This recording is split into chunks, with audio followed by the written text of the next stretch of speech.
This video explains how to use the hasName function in the R programming language.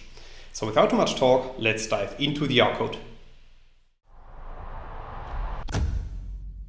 In this video I will show you an example, and this example is based on the data frame that we can create with lines 2 and 3 of the code. So after running these lines of code, you can see at the top right of RStudio that a new data set is appearing, which is called data. And if you click on this data set, a new window is opened, which is showing the structure of our data frame. So as you can see, our data frame contains 5 rows and the 2 columns x1 and x2.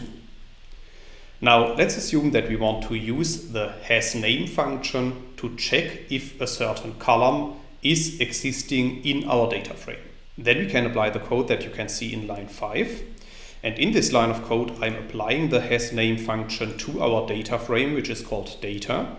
And then I'm checking if the data frame data contains a column with the name x1. So if you run line 5 of the code, you can see that the logical indicator true is returned at the bottom in the RStudio console. And this tells us that the column x1 is contained in our data frame data. Similar to that, we can also check for other column names. So for example, we could use the hasName function to check for a data frame column name x3. So if you run line 7 of the code, you can see that the logical indicator false is returned, which tells us that the data frame data does not contain a column with the name x3. That's all I wanted to explain in this video. In case you want to learn more on this topic, you may check out my homepage, statisticsglobe.com, because on my homepage I have recently published a tutorial in which I'm explaining the content of this video in some more detail. I will put a link to this tutorial into the description of the video, so you can find it there.